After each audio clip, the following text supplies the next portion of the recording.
BTB, selamat datang di Podcast UBI, Ulas Bendungan Indonesia. Bersama saya, Diah Putri dan Balai Teknik Bendungan akan membahas mengenai hal-hal menarik khususnya tentang bendungan di Indonesia. Nah, hari ini kita akan membahas mengenai hal yang sering banget digempor-gemporkan khususnya di lingkungan Kementerian PUPR. Nah, kalau misalnya di lagu tuh ada zona nyaman, di sini tuh kita akan membahas mengenai zona integritas. Tapi sebelum itu tentunya dia di sini tidak sendirian. Di sini dia sudah bersama bintang tamu yang sangat kredibel untuk membahas mengenai zona integritas. Di sini sudah ada Mbak Dede dan Mbak Ima. Boleh menyapa sobat BTB terlebih dahulu, Mbak? Halo sobat BTB. Boleh diperkenalkan? Halo sobat BTB, perkenalkan saya Dede Rukmawati dari seksi PEDI. Halo Sobat BTB, perkenalkan saya Ima Nurhayati dari Seksi Pemantauan Balai Teknik Bendungan. Oke, sebelumnya terima kasih banyak ya Mbak sudah berkenan hadir di sela-sela kesibukannya hari ini ya. Nah, hari ini kita akan membahas mengenai zona integritas kan Mbak. Kalau misalnya di lagu tuh kan ada zona nyaman ya, yang kayak kita harus keluar dari zona nyaman untuk bisa berkembang gitu. Tapi di sini kita akan membahas mengenai zona integritas. Apa sih sebenarnya zona integritas itu? Zona integritas adalah suatu predikat yang diberikan kepada suatu instansi pemerintah yang berkomitmen untuk mewujudkan wilayah bebas dari korupsi, wilayah birokrasi bersih dan melayani. Tentunya pimpinan dan jajaran di instansi tersebut itu berupaya melakukan reformasi birokrasi, pencegahan korupsi, dan meningkatkan kualitas pelayanan publik. Tentunya dalam penerapan zona integritas itu bertujuan untuk menerapkan atau menciptakan birokrasi yang bersih, transparan, akuntabel, sehingga dapat memberikan pelayanan yang baik kepada masyarakat. Oke, kalau gitu. Secara singkatnya zona integritas ini untuk memberantas korupsi ya Mbak. Betul. Karena dari namanya aja integritas itu kan sebenarnya kejujuran ya Mbak. Betul. Oke, kalau gitu. Nah, walaupun sebenarnya kita mungkin udah tahu ya kenapa hal ini digembor-gemborkan, tapi menurut Mbak sendiri gimana? Kenapa nih ZI ini digembor-gemborkan oleh kementerian? Nah, jadi gini Mbak Diah.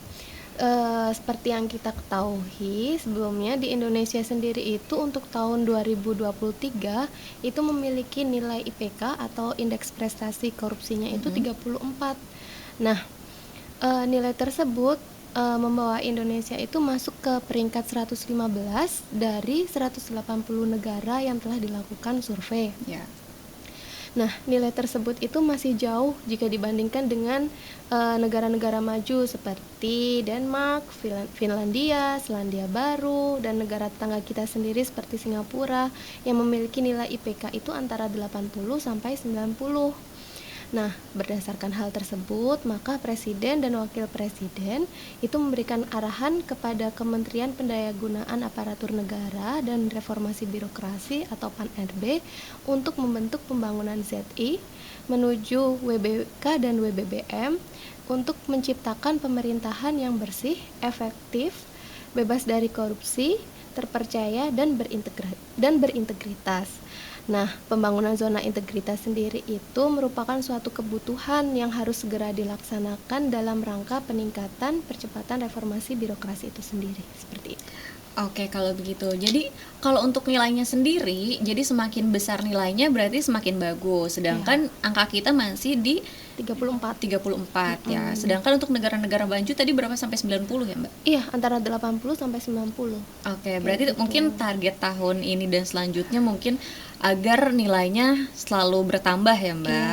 Nah, kalau begitu pasti kan ada konsep atau hal yang harus diterapkan gitu mengenai zona integritas ini.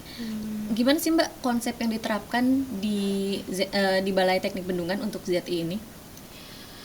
Khususnya itu di BTB ya. Untuk di BTB ini penerapan zona integritas mungkin dimulai dari perbaikan sarana prasarananya, manajemen sumber daya manusia yang berintegritas sehingga dapat memberikan pelayanan yang baik kepada masyarakat.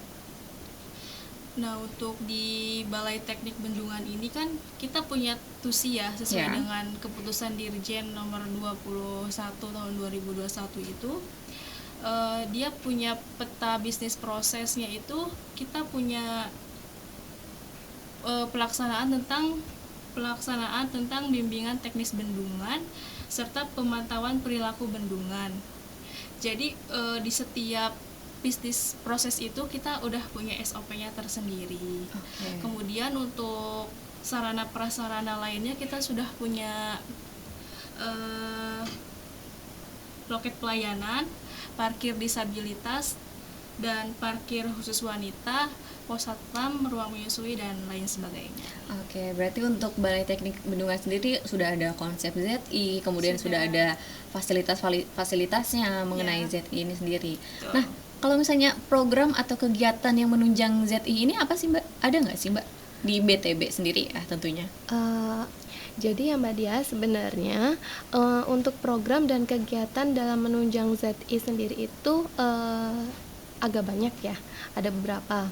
Nah, contohnya seperti penegakan aturan disiplin, kode etik pegawai, kode perilaku pegawai, penguatan akuntabilitas, pengendalian gratifikasi, kemudian penerapan sistem pengendalian intern pemerintah, sosialisasi dan kampanye publik, serta monitoring dan evaluasi. Nah, untuk di Balai Teknik Bendungan sendiri, itu telah menjalankan beberapa program.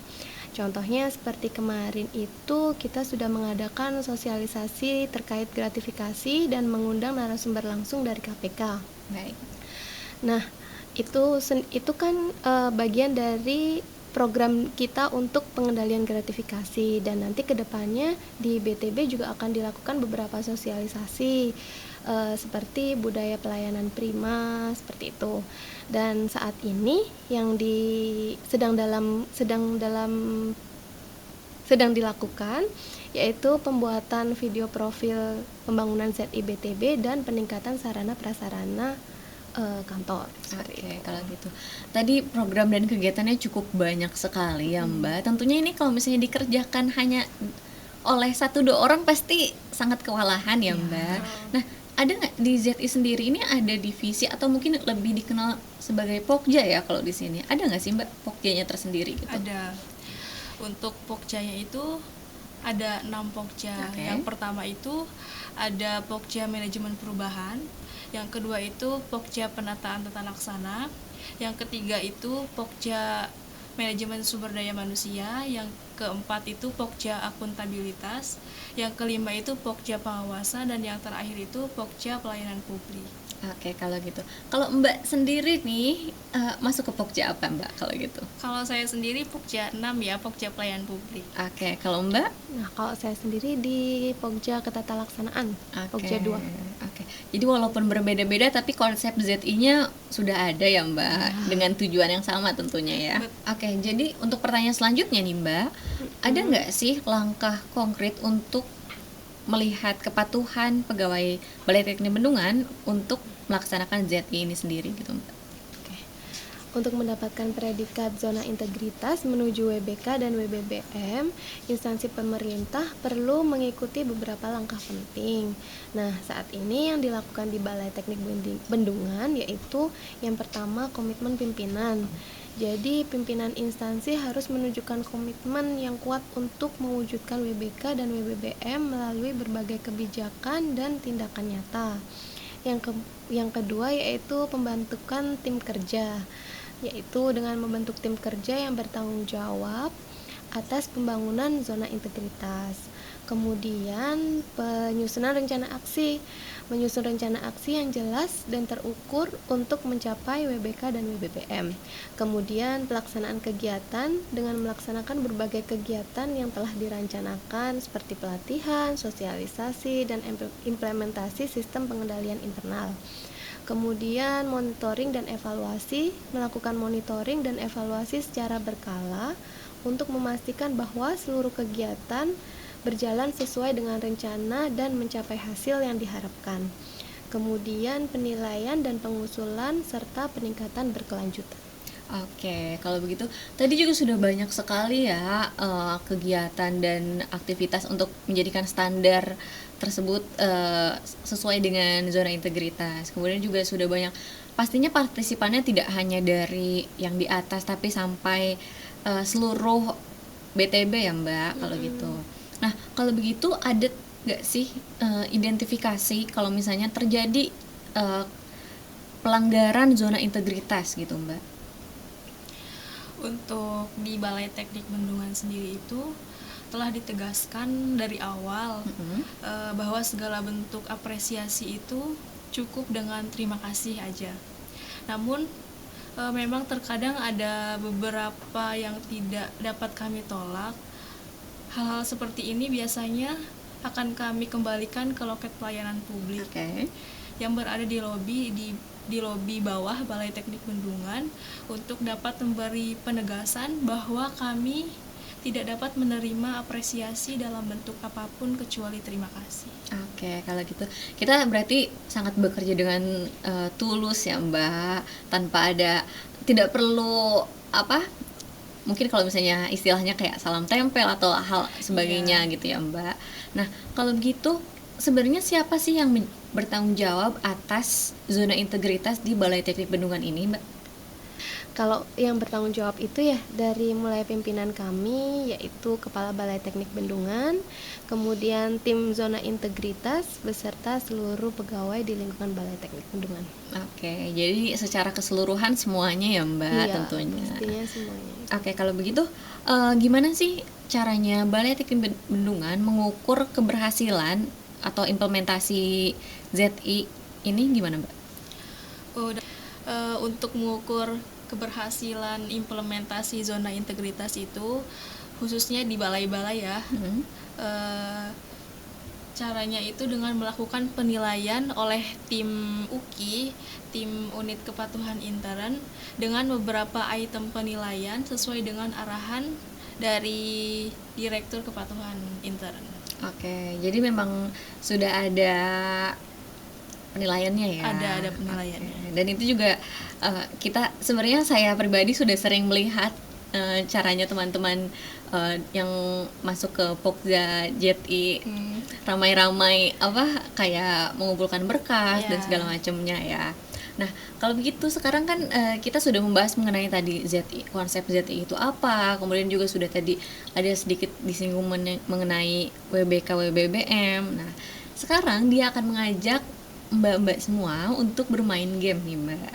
Karena di sini kita akan bermain game mengenai pengenalan ZI sebenarnya. Tadi kan sudah ada beberapa singkatan ya mengenai zona integritas. Nah, di sini dia mau mengajak bermain tebak singkatan gitu. Jadi nanti ada singkatan, nanti Mbak boleh sebutkan kepanjangannya ya Mbak. Oke. Tuh, udah siap Mbak? Siap. Oke. Sekarang di sini dia sudah ada sebuah singkatan nih, ZI. Kira-kira apa sih kepanjangannya Mbak? Zona integritas? Oke, betul sekali. Wah. Oke, pertanyaan selanjutnya apa nih? Wilayah bebas dari korupsi. Oke, betul sekali. Oke, pertanyaan selanjutnya, WBBM apa nih Mbak? Wilayah birokrasi, bersih dan melayani. Oke, selanjutnya MR apa nih? Manajemen risiko. Oke, bukan Mister ya tentunya. Bukan. Selanjutnya Apa nih? ini udah jadi film juga ya Mbak? Beda ya kalau itu. Oke, apa Mbak? Korupsi, kolusi dan nepotisme. Oke, bukan KKN yang di Desa Penari itu ya. Oke, pertanyaan terakhir yang sudah kita bahas tadi. Kelompok kerja. Oke, betul sekali. Kalau semua Mbak ini emang sangat kredibel untuk dijadikan narasumber mengenai ZI ya. Nah, kita tadi kan sudah dari main game, kemudian juga sudah membahas mengenai ZI-nya tersendiri. Nah, sekarang kan kita sudah di penghujung acara. Boleh kalau begitu Mbak pesannya mengenai zona integritas, boleh ke masyarakat ataupun ke teman-teman di Balai Teknik Bendungan. Boleh Mbak Ima terlebih dahulu mungkin. Ya, kalau dari kami mungkin yuk bangun zona integritas bersama. Bendungan nyaman, Indonesia aman. Wah, keren banget. Jangan lupa teman-teman, kita harus meng-hypekan ya mungkin ya secara bahasa gaulnya mengenai zona integritas ini. Begitu. Terima kasih banyak Mbak Ima dan Mbak Dede atas waktunya. Semoga hal ini mengenai Z ini bisa tersosialisasikan kepada masyarakat maupun di Balai Teknik Bendungan tersendiri. Dan untuk Sobat BTB, terima kasih banyak sudah menonton sampai saat ini. Jangan lupa like, comment, dan subscribe. Dan juga jangan lupa mengaktifkan notifikasi agar tidak ketinggalan berita-berita menarik seputar bendungan khususnya di Indonesia. Terima kasih.